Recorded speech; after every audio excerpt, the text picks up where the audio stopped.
Hello and welcome to the Lifestyle Series, a podcast where we explore the trends, innovations and stories shaping the future of hotels and hospitality across the globe. I'm your host, Andrew Taylor, Managing Director of Creative Hotels and Lifestyle. This is your go-to place for insights from some of the best minds in design, hotels and hospitality. Please subscribe, follow us on Instagram at CreativeHL, and visit our website at www.creativehl.com for more. Paul Fischmann, officially welcome to the Lifestyle Series, mate. It's so nice to have you here. Thanks, nice to be here. Back in my home studio. I'm glad you got to see it. So it's a nice part of the world, but I appreciate you coming over. Pleasure. So this is a kind of really great opportunity for me to talk to you. I think it's been one of those things where you've made a real impression on the hotel scene in Australia for some time now, but you've kind of flown a little bit under the radar. It's probably what I would say. How did you get into hotels and where did that journey begin for you? Well, I fell into hotels. I had no preconceived ideas about hotels. I hadn't really stayed in many hotels before I fell into them, but I wanted to be in business. And I was very fortunate by being introduced to a group, one particular, but a group of very dynamic property wheeler dealers.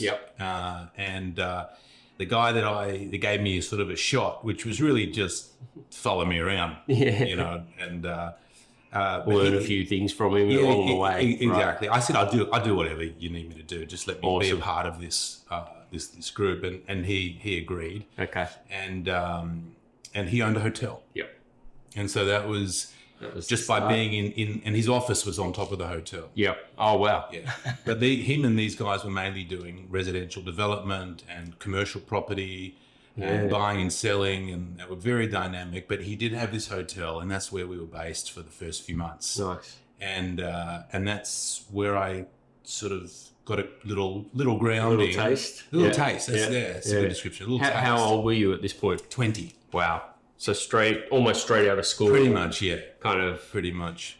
And I think you kind of knew you didn't want to study more. Is that the kind of where your head was at the time? I remember that final exam in high school, writing whatever that last word was, saying to myself, I'm never going to study again. I almost wrote it out. Did you? Nice. Which in hindsight was, probably one of my first mistakes. Yeah, sure. But no, high school was it for me. But mate, you've had an incredible career. I want to mention a couple of hotels that I came across in my research on you. And I must admit, I was pretty blown away, the name of them. The Kirkton, Darlinghurst, Little Albion Guesthouse, Surrey Hills, 1888 Woolstore, Piermont, Felix Hotel Mascot, the Clancy or 202 Elizabeth, the Pension Melbourne, there's a couple of those, the Green Square project that eventually became the Very U, the Carlisle Brisbane, I think you've had some involvement in. I don't want to overstate this, but are you Australia's answer to Ian Schrager? And I don't think so. I don't know. I'm not sure what if I answer anything. Yeah, sure. But I look back, we've done a lot of cool stuff, a lot of hotels, deals, And I looked at the numbers, and it's not just a numbers game, but you went from 2002, maybe 2 or 3, I guess, hotels starting out, and they weren't hotels like we necessarily think of them today and what you're known for today, but they were the kind of starting points, the boarding houses that became something a bit more interesting. And I think you used the word, you friendlied the place up on a couple of occasions and made it a bit more accessible and a bit more kind of relevant maybe for the market. But very quickly you'd become like you almost had a national presence. You had hotels in Canberra, Perth, Sydney. The reason I know this is because it's really hard to get hotels in all markets. Yes. So what did that journey, like how did 8 hotels become a thing? So I started off actually in backpacker hostels and boarding houses. Okay. So I spent a year with this guy, this property wheeler dealer. And he kicked me out after a year and he said, right, go do your own deals. And we've remained very, very close. And in fact, he's been involved in a couple of the hotels that we did subsequently. Nice.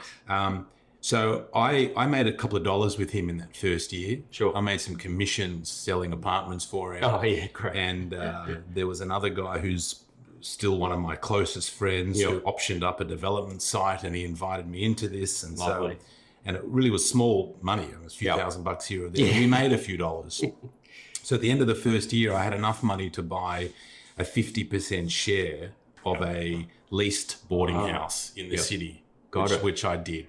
And then, and that was a great little business. And then there was a building up the road. This is in the middle of George Street in the city. This is back in the day when particularly the southern end of George Street was not what it is like so today. pretty, right? No, it was pretty rough. No one really wanted the real estate down there. Got it. It was hard to lease. And so there was a vacant building that was up the road, and I rented that and I turned it into a backpacker. And then I did a couple of other backpacker hostels and boarding houses before I got into the hotel space. Got it.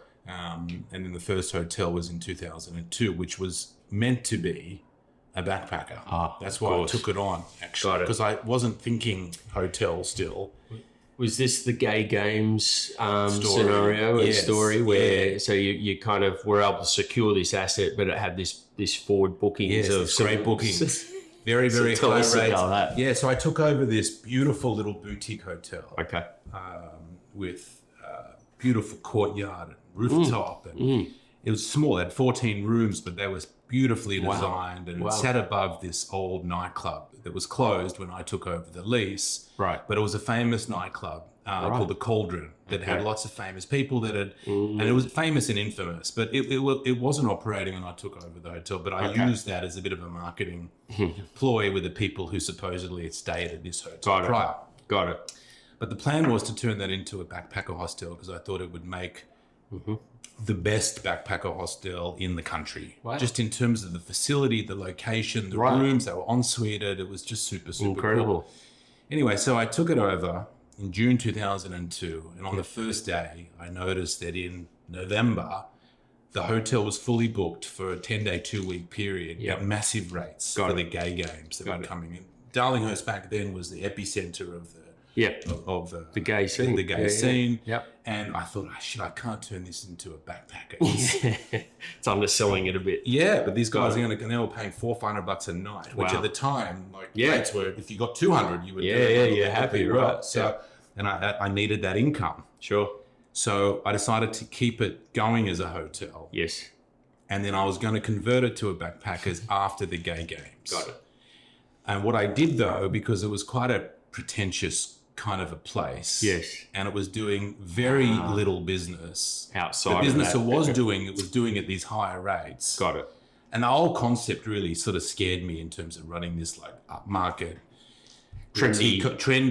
But I just didn't know where would you start trying to fill this up and so forth. So what I did was I just sort of reduced the price point down. Yep.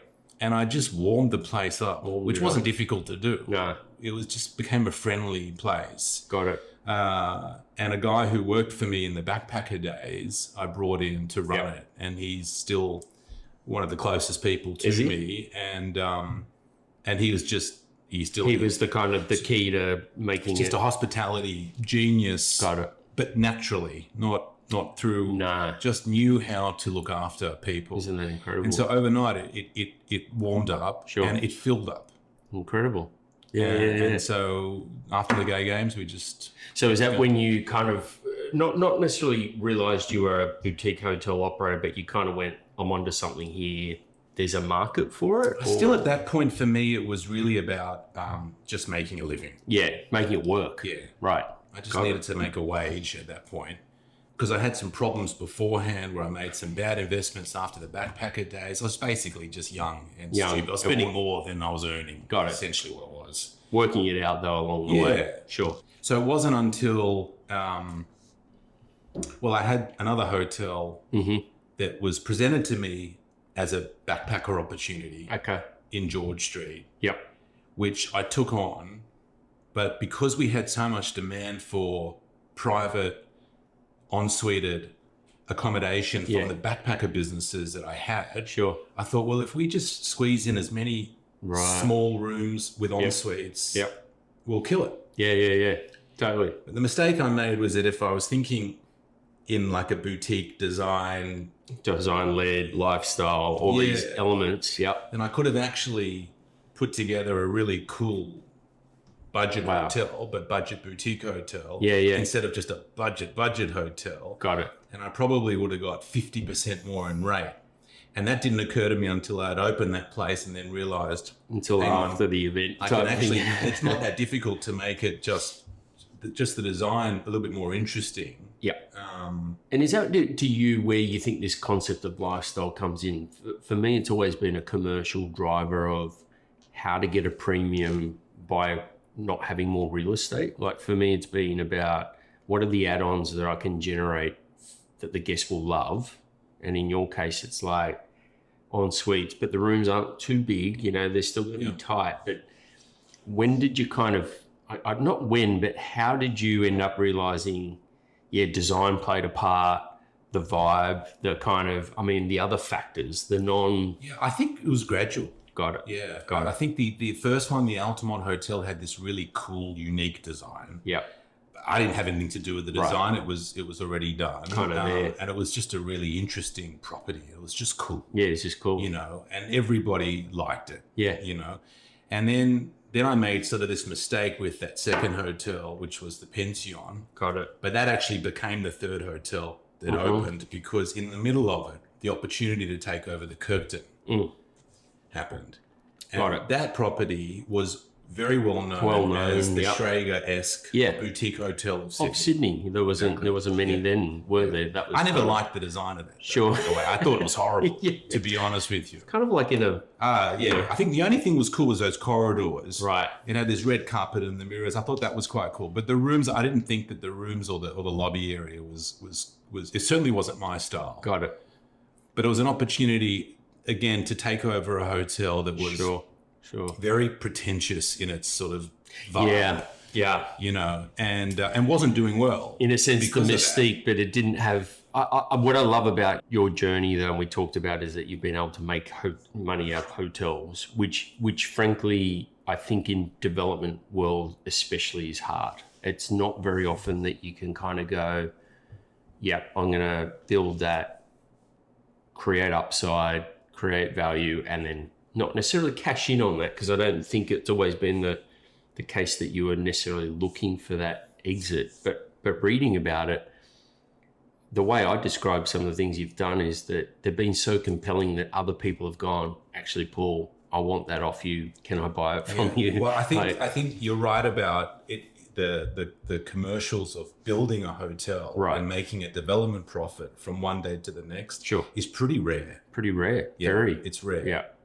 Most hotels are built and you end up with a yield and the long term. Yeah, it's a long-term hold. Right. It's quite rare to build a hotel and sell it for more than what it owes you. You've done it though a couple of times. I've been lucky. Yeah. I think part of it is just it was the right time and the right place. Sure.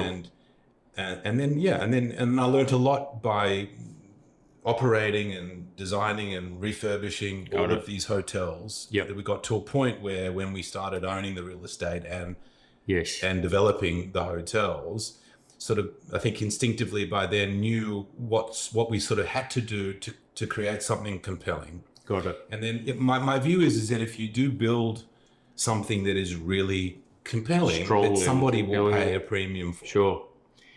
But you have been able to, I guess, see some gaps in markets as you've, and maybe it's a bit of fortune, a bit of luck, the number 8 in the name. I read about that, which was quite handy when it came to raising some capital. Yeah.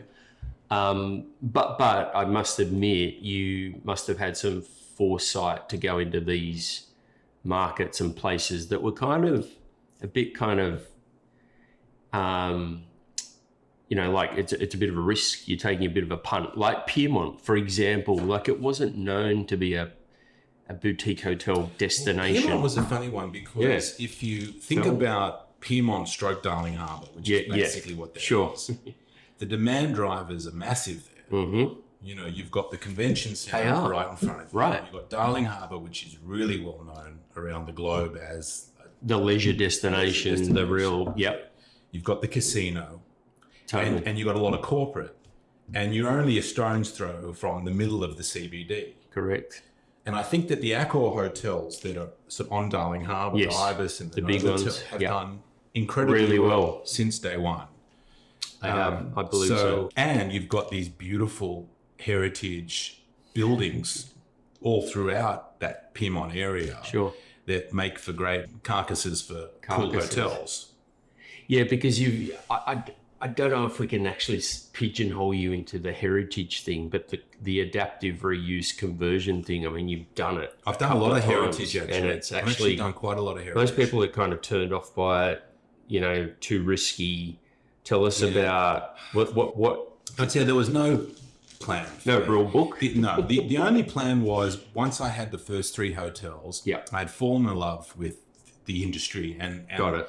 And hotels. Yeah, got it. And I had taught myself about how the hotel industry worked in regards to the management companies out there and that the connection between management companies, owners, and because I thought, like most people do, that hotels are all owned by taking the risk, right? That's badges. right. The flag owns the hotel. Right. And I did. So when I got it, when I worked out and did some reading and research on that, coupled with, you mentioned Schrager, who again I'm not a fan of.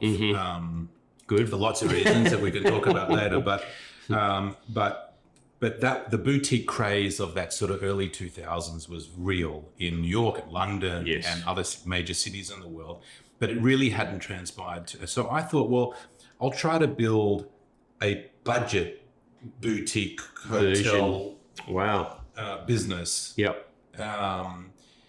So outside of that, though, there was no plan in I'll go for this and I'll do that. Can't do that in the hotel space. It's so true, right? Even if you have like these funds that have popped up over the last 20 years, you know, they've got $500 million that they've placed in the bank account by some super fund. Even that, it's hard for them to go to find good deals in the right locations. Certainly good deals. They can go and say, we want to be here, but to go find the good, it's very, very difficult. So for me, there was no strategy other than looking at a million different opportunities. And if one of them, if I could make one fit somehow, then I would take it on. And the way that I structured this sort of the branding of the group was that we could be flexible with brand. So that's why we ended up with lots of different brands under this umbrella brand. I guess that was by design, because otherwise it would be impossible. You couldn't grow, and you didn't have an 80-room boutique hotel in the center of each city, and I'm just going to go off and do it. You can't do that in the hotel. You could do that in retail. Even that's not easy. It takes time. Hotels, you've got to forget about it. Yeah, it's so true. So it was more... it's a flexible model, but you can still have a distinctiveness to each property that plays into, I guess, location, the building. Yes. We created a bit of a story behind each time there was a deal that was happening. We sort of made a little story around it to try to create the character of it. Got it. So that you had intent around that, which is the identity and the kind of... So I wanted to ask you, because we did touch on how you've put teams together in the past, and you do speak very highly of, you know, the quality of the kind of partners you've had and the designers. But again, I don't think that's by chance. What were you looking for? For example, in a designer, I think the starting point most of us go is, we have to use a big name, because therefore if we don't, we're taking... I had no capital. Yeah. So big names doesn't really work. Big names were never even on my radar. Got it. And I'd always like to not follow the herd, even if it's a very high end herd. Got it. And design for me wasn't the key. It was the people who ran the properties, the hotels, that was the key for me. And I've always been very fortunate with great people from day one. Yes. To help run the hotels. Got it. But know more about it than you? Is that fair to say? From the ops I know very little about it, so that's not too difficult. But, the answer, the truth is that no. In often cases, I brought on people who had either limited or no experience in hotels. Wow. And I think I did that because the guy that I went to follow around, who gave me a lot of responsibility, he took me on with no experience in anything. Yeah, sure. And he started his business with no experience. And so just that was a bit of and that became a cultural thing in the company as well. So most of our managers were people that we employed started on the front desk of the hotel, and they were very young, and often cases very young, very inexperienced, but wanted to work. And it worked in 95% of the case. It worked out really well. And it's because you're empowering them. You're sort of going, here, guys, own this, be amazing. Yeah. Own the experience for the guest. Yeah. It's not a difficult business. Yeah. The hotel business. Yeah, sure. It's difficult to do it really well. But it is very much sort of personality driven. Sure. That's actually a really particularly good on point. the front desk. Yeah, sure. So, but let me ask you this: that if it's not that hard, and I came from big hotel operators, but also domestic ones like Mirvac, and we used to. I genuinely used to have a lot of praise and interest in what you were doing because it was so against the grain. But anyone that was stepping outside the kind of industry norm did stand out a bit, if that makes sense. But I think that we needed it. We're a very safe industry a lot of the time. Like it's like what has gone before we shall do again. You know, there's that general manager's mentality. But let's face it, if that's not your DNA, then I think you're looking for another way to do things, and pulling external experiences into the hotel space, I think has been it's been a real value shift for you guys, right? In the past. Yeah. Yeah. Yeah. It was always, I think it was just a DNA thing. Got it. You know, it was more, and things just happened. You had to just keep, Yeah, there was also a lot of, like, for example, when I took over the Kirkton, at that point, I was only operating the Altamont, which was the little one, a few doors down, which was great, because the Pension hadn't yet opened. It was still being built. And I didn't have a general manager for the Kirkton. Got it. And I didn't want to use the existing people. Yep. Yeah, you kind of needed fresh. Well, it was just a really bad vibe in Got there. it. It just wasn't. It was just not working. It was not cool. And got it. So there was a young English boy who came and stayed at this Altamont, right, on a budget. And then I think we gave him a job cleaning rooms. Wow. Yeah. And a few weeks later, because I didn't have anybody else, and this young guy was just a pleasure. Yeah. Smart. Yep. Looked great. Yep. And so sweet with his cool English accent. Just a great young man. Yeah. And he wanted to stay in Australia. Amazing. And I said to him, do you want to give this a go? Amazing. Managing this hotel? Can't be that hard. Totally. And he said yes. And he was fantastic. Yeah. You know, and then he went on to run, a number of the other hotels. Yep. And then went to work for Expedia and is at the top of Expedia, Amazing. Yeah, so, no way. And that story happened a lot. It was sort of partly cultural, partly how I sort of saw the world, but also there was necessity. Yep. And look, to be honest, I didn't pay him what a general manager who had been around for 20 years that told me he knew how to do it all. Got it. Would have. So it was sort of a win-win-win. Everybody was winning. Yeah. I was winning. He was winning because of the opportunity. Sure. The guests were winning because he was a sweetheart. Yeah. And then all of the staff underneath him were just enjoying fantastic. what they did. Everybody was happy, and got it. We turned the vibe of that hotel around in like hours. Amazing. And we filled it up in days. That's clever. Yeah. So what do you think then is the state of, like, when you look at the industry now and we go, this is now, like, it used to be a niche thing probably to say boutique and lifestyle, they were very niche. Like, you may have represented a very small part of the industry in a sense in Australia, but in a way you're ahead of your time. But these days it's kind of like the thing that all the big guys are talking about, core and a small, standards just been snapped up by Hyatt. Do you look at that and, like, what's your assessment of, say, the local Australian businesses at the moment in that sector specifically? Well, I think the sector is not as defined as it used to be. No. So you've got now just great product, both physical and human, happening across the board. Like, everything is improved. Yeah, it's all been released. Yeah. You can take if you take, the Adina brand, for Right. example, if you remember back to, Yes. it was just like pretty boring service department, Yep. pretty boring front desk and the whole thing. Now you walk into a new Adina and they're Totally. fantastic. And they're big investments, and they've shifted the Correct. perspective. Correct. I get that. So I think everybody is now just doing A better job. A better job. Yeah. That's interesting. But do you look at, just as an aside though, the old Claire gets bought by, Singaporean, and same with 1888, and then it changes hands into, say, an EVT or a core. Back to the big boys. What's your first gut reaction to that? Doesn't matter, let them do it, or is it more like opportunity to go again for you? It's a good question. I don't know. Yeah. I don't know. I've got different feelings about it. I mean, I like change, so I don't see things being the same all the time. Static. And I think that even, if it was run by, if I still ran 1888, Sure. This is already now 12 years or 11, 12 years ago, what would it be like today? Yeah. I don't know. I mean, hotels are very living, breathing creatures that change like people change. So True. it's hard to know. And it's not static, right? Yeah. But is there's still room for more points of difference, despite, I guess, these other players coming into the space? And I think brands like QT added a huge amount to the local industry, as you say.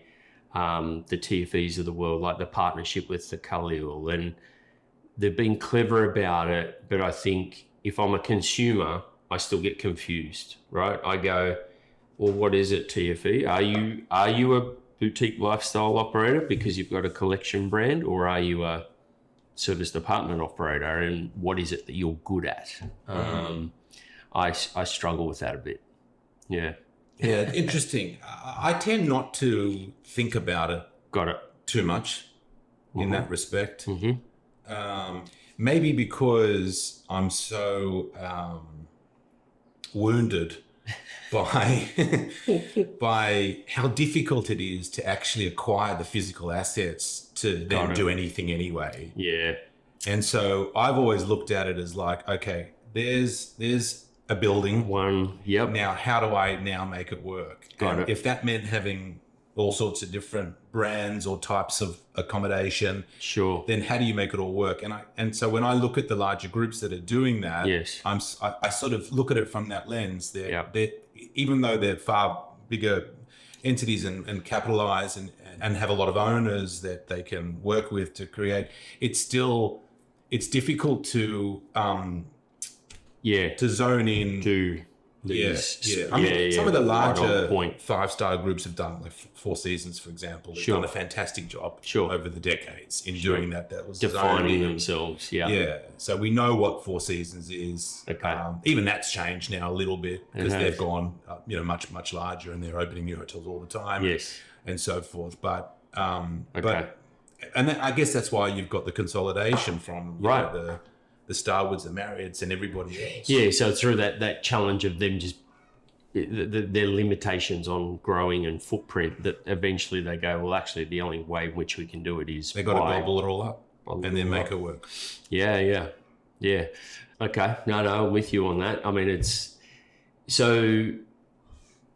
be really good to understand though, when you go about, say, doing Little Albion or one of these hotel projects, how hands-on are you with these things? Like when it comes to kind of conceiving and then seeing this through to literally the doors being open, I mean, it's quite the process, but is this like your full-time gig for the next 2 years? Yeah, right? No. For me, I was very, very hands-on from the birth of the idea and the building, the concept. Like you got to put the deal together first. That's the hard part. And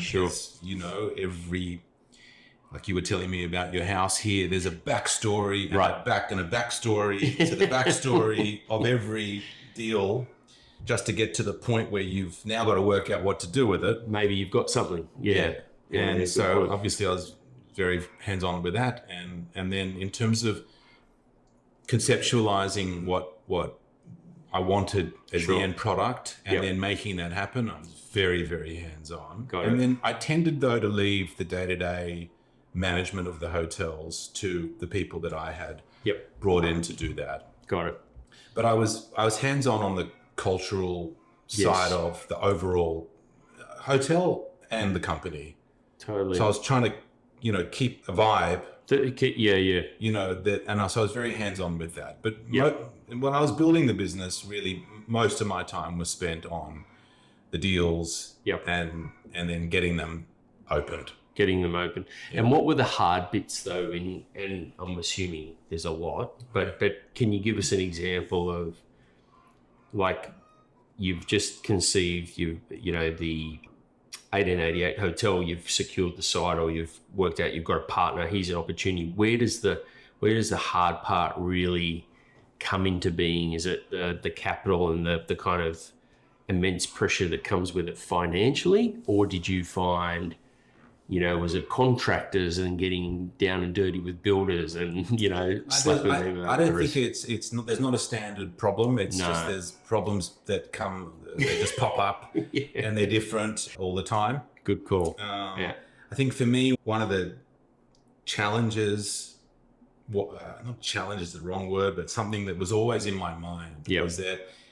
you climb such a mountain to get the asset, design the asset, pay for the asset, got it, renovate, build the asset, whatever it is that you're doing, pre-open the asset. Sure. And then that's such a journey, right? That's such a mountain. Exhausting. But then that's only half the battle. That's right. Because then you got to operate a business. And it's 24/7 and it's every single day of the year. Mm-hmm.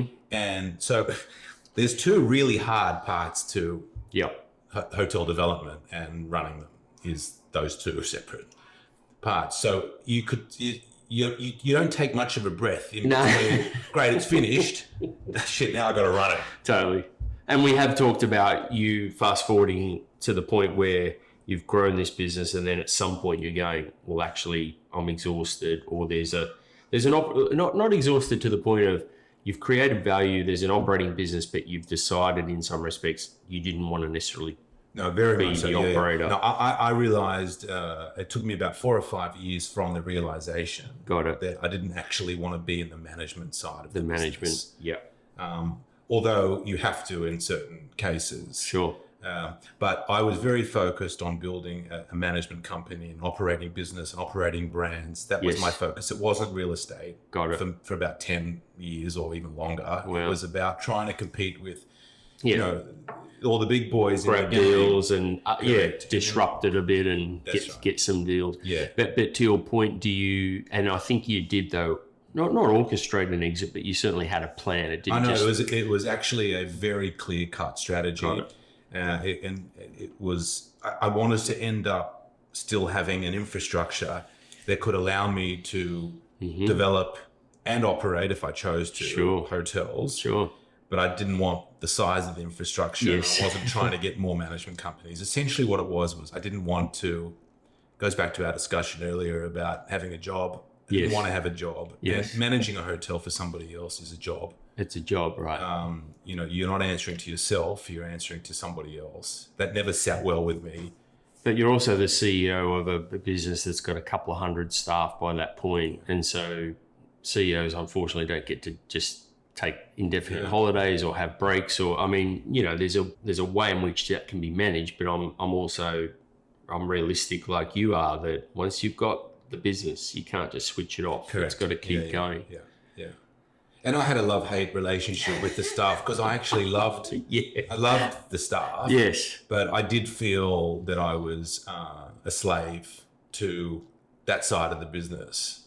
It's a huge HR responsibility is the only way I can, and to your point, I've only had very small versions of this, but it's not to be underestimated. It really does. But good on you, because I guess you played to your strengths, and I guess you even made it work is the reality, but you just realized at some point that you didn't want to be a behemoth that kept going or kept growing at all costs. Yeah. I didn't see the value actually in it. Got it. That's really what it came down to. Interesting. It was there was a lot happening in the industry, as you know. There was so much consolidation. So the the large companies were getting a lot larger. Yes. And they were engineered very differently to how private is engineered. Yep. And I thought that the deals that were being offered by the large groups were not great deals, but they worked for them because of the way that they were financially set up. But it didn't work for me as a private, which meant that I had to somehow leapfrog if I wanted to compete. And it was going to take me, like it took these guys, decades and decades to go from 20 to 100 hotels or something. Exactly. Interesting. And that would have meant bringing in, a lot more capital, which means a lot more people on top of you. Yes. Where's my results each month? And so for me, I realized that there was more money to be made for me. Yes. On the property side, in a sense. Building hotels, building hotels, selling. Yep. Where did you, because I remember it happened a bunch of times with Felix out at the airport. Actually, let's just touch on Felix. One of the things I love about that hotel was you flipped the kind of lobby, put it on the roof, and all of a sudden people could get a view of the airport. It was great. And it's bizarre that I was still talking about. No one had ever done it before. I know, so I was kind of it's not exactly like... It's not that radical. It's not but rocket science. It's funny though, isn't it? It's like the planes are literally coming up and there's all these hotels there, but nobody gets to see it. So it was pretty obvious. But did you see it somewhere else? And I'm the first to admit that's why I go overseas and get these ideas. But I'm like, hang on a second, like people actually pay $100 more for a room with a view, and all of a sudden, I can't remember how. I think it was. I really don't recall how it was. Conceived. I think it was just always obvious. I think we did have a discussion or two about, okay, but people are going to arrive on the ground floor. How are we going to get them up? How are you going to have a sense of arrival? What does that look like? The whole sky lobby versus ground floor activation and concern. But it was a no-brainer because even if it was a struggle to get there, in fact, there was something kind of cool about it being more difficult to get up there because once you get there, you can even appreciate it more. It worked. And that was great. It's a great lobby. And I don't know if you realise, but the Citadines, one of the, I did a review on TripAdvisor not that long ago. It's still like the number one comment is about the arrival and the view and the kind of experience you get, which is airport driven. So I think it's kind of stood the test of time as well, which is kind of really cool. Yeah, you made a decision or a conscious decision to kind of not go down the path of bringing in other shareholders and capital. Was it because you just felt like it was your baby, you had to kind of control the I explored it. Yeah, sure. Because there was a big part of me that was very ambitious to build a large hotel company. Got it. And certainly I didn't shy away from it. You just I didn't want to build. I wasn't in the game for the money. I actually really fell in love with the whole idea of hotels. Totally. And so I wanted to build a hotel company. It wasn't about the money, but it was about, I wanted to be successful. I wanted to also, one day you read a book about me like you do about Hilton or Marriott or, that's so cool, that. Is it all sharp or, Well, let's talk about that though. Who's that kid that decides that? And you've obviously I would say made your own way in life with asking for partners and capital to come on the journey with you, but at the end of the day you just kind of got on with it and backed yourself. But you're pretty young, so do you look back and go, shit, what the fuck was I thinking? Or did you just go, that was who I was and what you were about? I think it was quite instinctive, actually. Nice. And I was fortunate when I was 20 and I went to work for this guy and he was involved with a group of very dynamic, all self-made, all came from nothing. Guys who were wheeling and dealing, and most of them have gone on to develop, the Sydney skyline and all the major suburbs. Incredible success out of this group of young guys who were only a few years older than me. It's cool. But that was my first foray into seeing how business could work. And there were some challenges with that too, because it was all back of the envelope stuff. And so I thought it was easier than it actually was.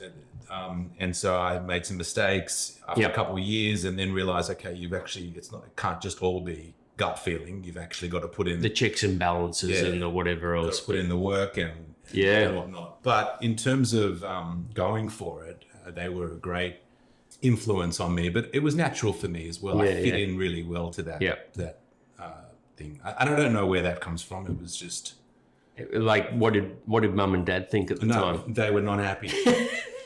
My dad was a GP, and my mother was an academic, and so they didn't really had understand. a very academic household. So they weren't happy that I wasn't wanting to go to university, and got it. So it took a few years to convince them. But also they must see the fruits of what you've created, and I mean, at the end of the day, there is sometimes just a generational gap between the way they did it versus the way you were doing it. And as I said earlier, in hindsight, I actually would have liked to have gone to university and studied a bit. Sure. And seen more of the world, because I was quite got it. Sort of I was quite blinkered. Got it. In my approach, which I think was good to some extent. Sure. Because I think if you are blinkered and very focused, then you'll probably come out okay on whatever it is that you're doing. But there's a lot more to the world that it took me a long time to open my eyes to. I think I caught up with you, it was either just before COVID. I believe that was when it was, but you were starting to spend some time in France as well. Was that through your wife? I was, yeah. So what does that look like? And well, she's French. She's French. And kids are fluent. Oh, fantastic. And we wanted to live in France for a long time. We spent some real time in France for a long time, and she'd been here for 17 years, and we were ready to go just when COVID hit, and then COVID hit, and that sort of that we got locked in for a couple of years, and then as soon as we could, we got on a plane, and then we spent a couple of years in Paris. Wow, lovely, which was great. Yeah. So there are some magnificent hotels. Yeah. I mean, that's really the epicenter of the hotel business. Yes, it's I mean, and boutique, right? Boutiques so many. Everywhere. It's a lot of man-par boutiques. So even that market, it's really in the last 20 years that you start getting sort of groups and and younger people who want to be in the space that come in and start like taking the man-par boutique independent properties. Family and operators. There's so much good real estate there, like this, some stunning buildings, and there's like a lot of great opportunity there. And I looked in over the years. So we are going to do something over there at some point. Look, the hard part in Paris is the Parisians. That's the hard part. It's hard to do business there unless you can speak the language really well. Got it. And even the rules that they have with real estate and their laws are different to the way that they are here. And you've almost got to be like you almost need to go to like do real estate law in France. The bureaucracy. To actually understand your way through how it all works. It's quite complicated compared to here. But there's great opportunity there. It's the best, it's the strongest international market on the planet. Right. So got good fundamentals. We'll see. Yeah, and as you say, a big city that maybe has, I think, room for more to come. And no, I love that story. I think it's super cool. I mean, maybe we come back to Australia for a second, but one of the themes I picked up on, and tell me if this is wrong, but it feels like you like the idea of accessible, not luxury, but hotels that feel inviting with a high quality, but they're not snobby and I think what happened with me is that because I started off with this boutique hotel craze, the Schrager-esque thing we talked about before, it was such it still is pretentious. It's less now because I think it's not working. It was really pretentious. Got it. It was all about you had to be cool. Yeah. You had to. There was a cool bar. Like the rooms were lousy. Yes. The service was terrible. Yes. But, people were going there for me, it was just so off-putting. A bit of, So I just thought, what if we just try to, it wasn't about budget in terms of the rate. It was just more about, what if we just friendly this whole thing up? Yeah. Isn't that and interesting? open it up to everybody. Wow. Because if you consider the people that actually were staying in these boutique hotels of that Traeger-esque period, it wasn't a big market. No. It's a bit like, well, the designer and all his or her friends might go and stay there, but that's not a big market in and of itself. Correct. Can I tell you a great story? Right, about the tell us. Yeah. On the first or second day that I took it over, I was sitting in the office, and I got a call from the front desk, and they put me through to a modeling agency that was located down the road. Okay. And the person on the other line said, "I want to book in whoever, some model." Okay. And I said, "Great. The price is $139 per night," which was brought down from the $250 that nobody was really paying anyway. The rack rate. So I was really excited because I thought, I'm offering good value for the first time in this, super cool hotel, great value. And the person on the other end said they were paying $30 a night. Wow. Okay. Yeah. So I think she said something like, I can't remember how the conversation went, but we got confused with each other because I thought I was offering her a better deal. I think she said, "We normally are charged $210." Yes. And I said, "Well, I can do it for $139." And she said, "No, $210 a week." Oh, wow. So what they were doing was they were selling, if you were a model, subsidizing. you could get in there for $30. So there's a beautiful girl or boy walking around, right? And that then supposedly was the bait the marketing to get some person who wanted to be in that environment to pay $300 a night or $400 a night or whatever it was. And I thought, this is not me. This is bullshit. Ridiculous. Yeah. How did I just get anyone who wants to stay here? Got it. That's my market. Yeah. Who just wants to enjoy a really cool Totally fit out and a cool restaurant that was on the ground floor. And so come for the right reasons almost. So but one of the cultural barriers I've been really alert to in Australia, just like flicking and going the other ways, look at the big brands and how most Australians, and I'm sure it's the same for lots of parts of the world, don't feel really comfortable rocking up to the XYZ hotel, or be it the W or the Sheraton or the Hilton. It's kind of like, well, actually, I'm not staying here.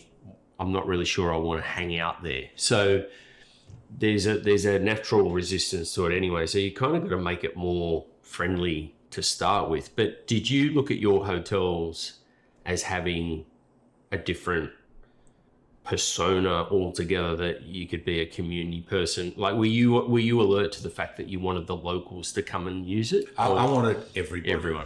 I didn't want to have, and that was always, by the way, a challenge with hotels. Got it. That you, in my view anyway, you should be marketing to everybody. Sure. Okay? I mean, ultimately, it's an accommodation, it's a shelter. Yes. My mum actually once said to me that she was really happy that I was in the hotel business. This was in early on. She said it's a really sort of admirable, righteous business. It's a good business because you're providing essentially shelter, a place for somebody to stay. And I thought that was quite nice. It was nice. Very cool. So that was my philosophy. But the trick was that because we were marketing to such a broad market, basically anybody.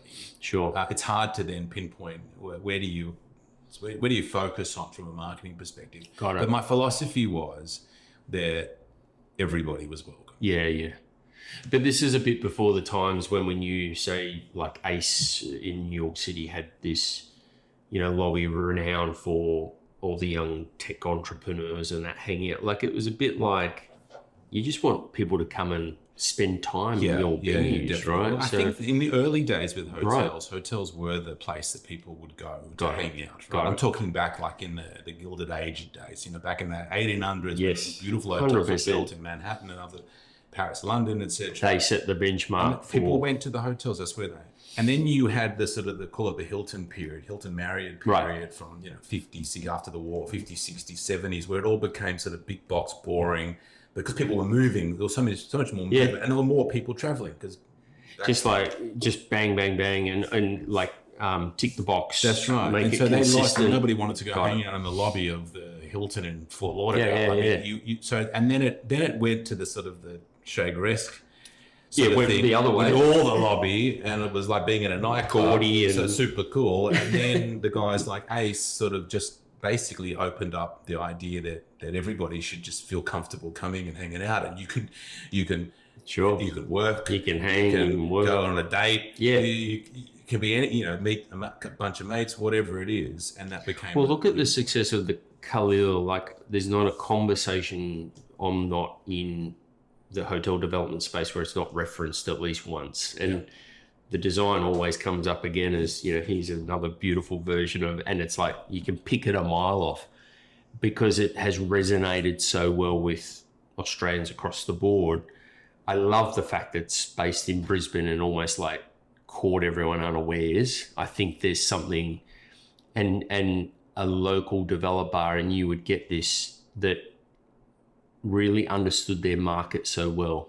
So I know you probably had some involvement in it. It doesn't matter to what extent that involvement was, but when you see that, do you think that they kind of took their time to get that right? Well, I can tell you that they took their time. So did they? the boys please. behind it, first of all, they're really passionate. Got it. And they'd owned that, the family had owned that real estate for a long time. And they had this wonderful retail in the James Street markets, and it was already very successful. But there was an opportunity to put something on top of their land holdings, Totally. building holdings. Yep. And I met them because we had some success in Canberra, which was sort of the first boutique hotel in Canberra, really. It was. Yeah. Yeah. And that was very successful, that hotel. And the boys contacted me and then came and saw me in Canberra. And we started talking about hotels. And I think that it was years later before they even decided to push the button on it. Got it. And my involvement with them, because we became friendly, was to help them on the initial designs. Yes. What should we build? Yes. How many? What size rooms? How should they look? And all that Brief sort of it stuff. up. Yep. And then I think I helped them with their original feasibility. Got it. Just in terms of looking at it. But Testing it. they took their time Yes. to really get comfortable with every aspect of developing a hotel. Got it. It wasn't like a No. spur of the moment, let's just do it and do it. And as I said, they're very passionate, very serious guys. Got it. But, the zeitgeist helped them. I mean, as you said, Brisbane needed that. Sure. The location within Brisbane was perfect. Yes. It was a beautiful design. Absolutely. That they ended up with. And the whole precinct, the retail, Yep. it all just works. So it's a combination of all of those factors that have made it as successful as it is. As it could be. As it Sure. has been. And that's one of those good ones. It's one of those ones we all kind of now hold up and aspire to. And I think, but there's not enough of them. It's almost like, okay, so. Well, the thing is that it's, the problem there is, you know better than anyone, as head of acquisitions at Starwood, our room rates in this country, right, have always been really low. Suboptimal. Yeah, suboptimal. So it's really hard to make these things stack up. Yep. That's the fact. And with the Maloof boys had this great, they owned the real estate, they had the base, they had income. They weren't starting the entire thing from scratch. They didn't buy the land at top dollar. And then, so that's part of the reason why they're able to build something so special. Yep. And that's why it doesn't happen. So patience is part of the. If we had journey. higher room rates and look, the other problem with hotels is that it is ultimately a commodity. Sure. Right. And it's always been a problem for me as well, is thinking about even if you create something, and these guys I think probably have had the most success because their room rates are a lot higher than everything else in the market. But that's really quite rare. It is. It's hard to find, and they won't be able to do it forever. Yes. Right. Correct. So it's hard to find those opportunities, where you can outpace the market to such a degree. Yep. Even if you deserve it. Yeah. Because it is commodity based and it's location based. Yep. Fact of the matter is it's in somebody that needs to be in Brisbane, that wants to be on the other end of Brisbane for whatever reason they're there. Totally. Whether it's work, it's not in the CBD. They're not going to stay at. Correct. So there's been a challenge. Yeah. Yeah. And because I remember pitching for it, and I just remember saying to them, as much as I would love to have a badge on this thing with a Starwood, it was kind of like, it didn't fit. It was kind of like obvious to me. I mean, I didn't probably say it. No, well, that was your challenge in your role back then. Is that often you would sort of have to try to put a brand that you knew was not quite right. But that's why Starwood and Accor and Hilton and everybody else have just bought almost every brand they can, so that they can basically there is a brand that will fit in some capacity. There's a collection over here of assets and all this. And everyone's started the collection business as well. So even if it doesn't fit with the 20 brands, don't worry. And you were a collection 20 years ago, but by the way, it's all evolved around you. It's all grown up. Mate, love the passion and the conversation. I think it just feels like there's still runway in Australia to do more. So like, I'm going to encourage you to keep your eyes peeled, and like, I'm going to send you some opportunities from time to time, because I feel like that as much as there's a homegrown aspect to what you did, which I admire, because I feel like Australians sometimes underrate themselves. And the other part is, I feel like I'll say it out loud, the market overlooked some of the quality of the things that you did. And it's kind of like, because it moves on so fast, right? Now everyone's talking about ACE or the standard coming to Australia, but it's like, reality was you were doing boutique hotels for 15, 20 years, right? And that's not an easy gig to pursue. One of the things I just want to touch on super quick is, how do you make a small hotel work? Everyone would say, "Fool, you're fucking nuts." Like, I heard that so many times. Yeah. Well, like when you unpacked it, and it's not about the formula, but what was it that I think you will say things like getting the service right and making sure that it had this loyal kind of customer base, and in a way keeping it simple. Like, was there things that I think the first answer to that is that the hotel industry has been dominated by the large major hotel management companies forever, right?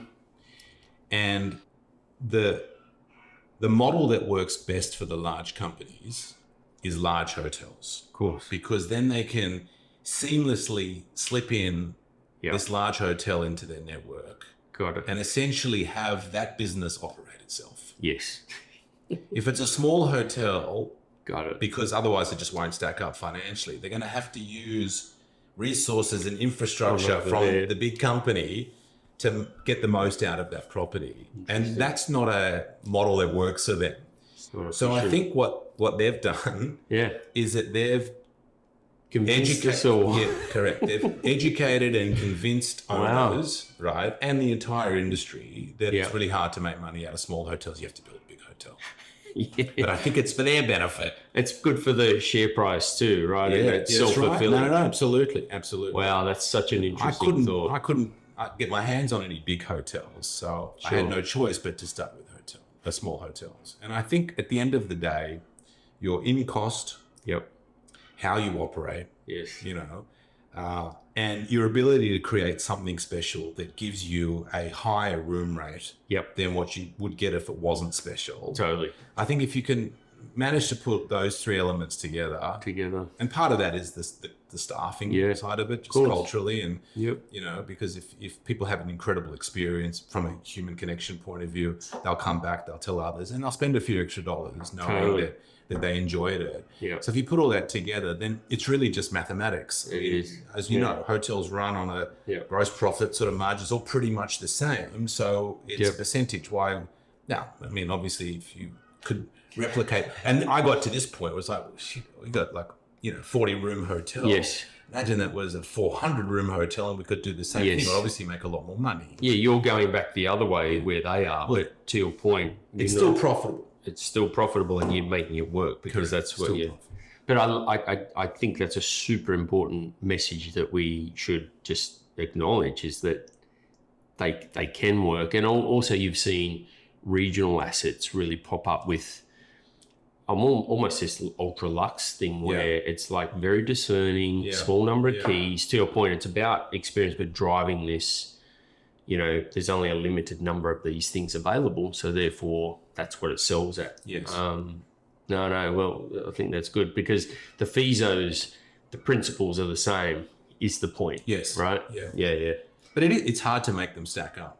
Totally. Any of them. No matter which end you're at. Yeah. I mean, you know, I took on deals that I would never take on again. Sure. You know, leases mainly. Leases. Yeah. Leases mainly. Again, you had to grow through leases You have because HMAs, All big the great boys, hotel companies started with leases. leases. Yep. So no regrets, just a few learnings along the way. No, look, no regrets at all, but definitely took. Look, I didn't have kids, and I was young, and you know, it was a different mindset. Yeah. But I remember signing on deals, going, "How the fuck am I going to make this work?" You know, keep you awake at night. Yeah. But yeah. And just coming to trends that you've seen, I guess you've spent some time in Europe. I think there's something in that still isn't represented here in Australia, or maybe it is, and we just don't. I think there's a whole segment of the industry that still gets overlooked in terms of the experiences that they're producing. And I'm going to say to the media and these other people is that we've got to tell that better. It just gets dominated by the airwaves, get dominated by the big end of town. I think that's got to change. But I guess, is there anything you're seeing globally or even locally that gets you excited? For example, is it wellness? Is it, sustainability? Or, I mean, these are topics I know we've talked about to death, but what is there something that's inspiring you at the moment? It's a good question. I mean, there's a lot of fad sort of talk in hotels. Totally. And there's also a lot of like marketing fluff that hoteliers like to use. I really have always tried, or just naturally, actually couldn't help it, bring it really down to the basics of what we offer. Keep it real. Yeah, I mean, really what we offer is to what my mum said. It's just a place to rest your head. Got it. You're not actually, I mean, people do go to resorts, to experience the resort. Life-changing or something. Yeah, but city centre hotels, there's, 90% of the time there's a purpose of why the person is there. And it's not the hotel. Yeah. And you might want to expand your experience of your stay for whatever reason it might be by staying in a really great property. But for me, it's a secondary. Yes. So I'm not talking about resorts because they are different. When you take your 4 kids to a resort somewhere or a Club Med or something, there's a different thing. It makes sense. It's got to be experience. But when you're traveling to most of the hotels, people are there for a higher purpose than staying at the hotel. And so that's how I've always looked at it. Got it. So keep satisfy been about them. The basics. Got it. Yeah. It's always been about the basics. So in other words, but when you did, for example, the all timber hotel at Elizabeth Street, what drove that? Was it something? Was it a higher purpose, or was it kind of just? I tell you what drove that. That site hadn't been ever built on. Yes. Okay. It's a tricky little. There was one part of the site that you could access. Got it. And that was on Elizabeth Street. Yeah. In the middle of the city. Cars going like backwards and forth, right? So the only way, and no one built on that site. Got it. That's why we were able to do it. Because we said, okay, well, first of all, we need to build this with cross-laminated timber. We cannot have concrete trucks. Out the front. It'll cost 10 times the amount of money. Got it. Council won't even let us close the street down that often. Got it. And so how do we build this? Got it. And it's like all the hotel deals that I've done. You make a bit of hay out of that. Yeah. That necessity. And that was environmental, and all of that, right? But the reality was, it was because there was no other way to build it. There was no other option. Correct. So you're just solving the problem as you go. Correct. It was more about how do we build a hotel? Yeah. And then how do we use that to market the hotel? Sure. And just quickly on F&B, where are as in the essence of F&B in some of the hotels you've done, and I think Little Albion really struck me as it flipped things on its head, little honesty bar, pantry style, common area. Love the concept. Come and share a lounge, with some other guests, but in a very kind of not exclusive, but in a premium sort of setting. It felt good. But in other words, you were you didn't have an F&B outlet. No. Again, where's your experience been with do it, don't do it?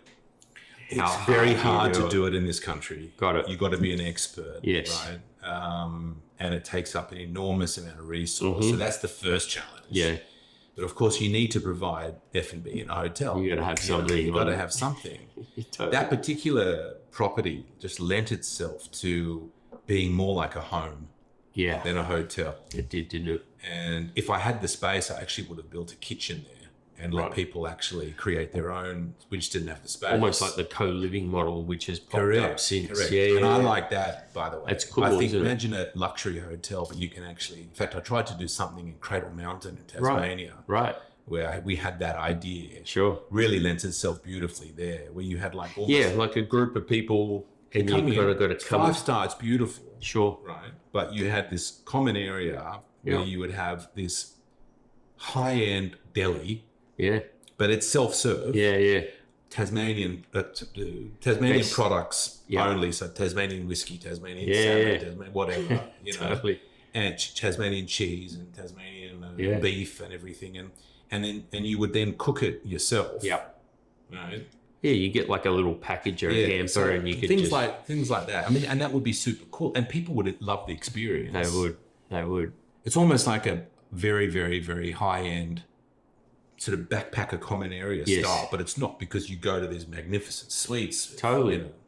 The other one I love, it reminds me of the chalet idea when you go skiing, and it's a much more communal space. More community, exactly. But it's in the setting of, it's all about a comfortable place, because I'm going to be up and at 'em. But the reality is we all retreat and need good R&R.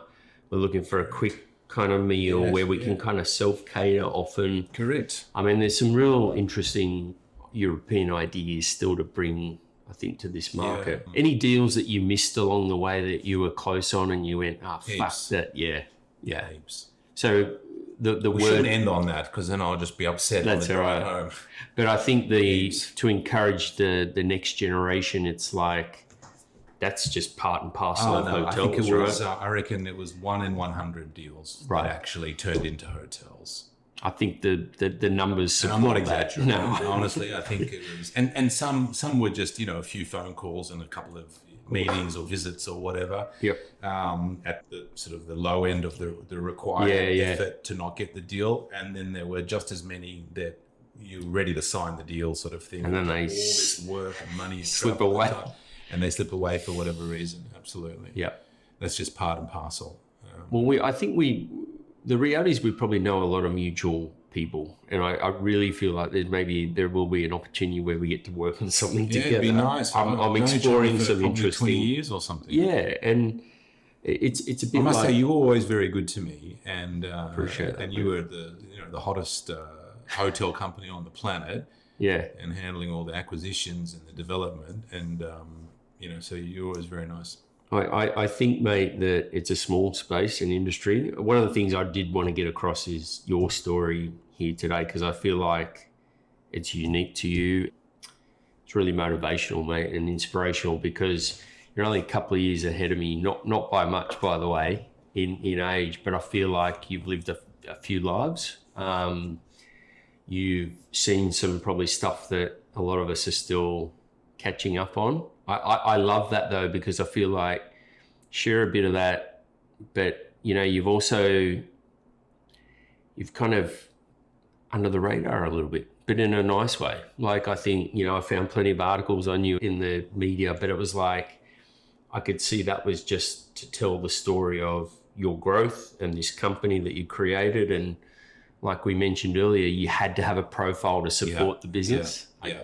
I would have preferred not to. I would have loved to be in a position where there was nothing. But once you start, then you sort of go, okay, well, if it's going to, further the mission. Yeah. But hats off you. So I'm only doing this because of you. Yeah. I wouldn't be doing this now. No, good.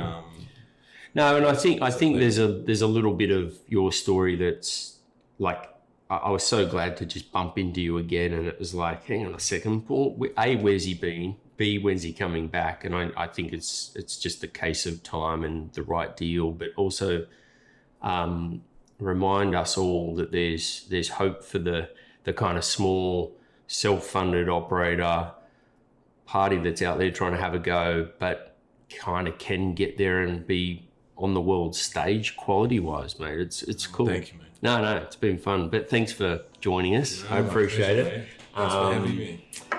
Anytime we need to do it, we get the chance to do it again, we will. Yeah, for sure. Yeah. We're good. Thanks, buddy. Thanks, mate.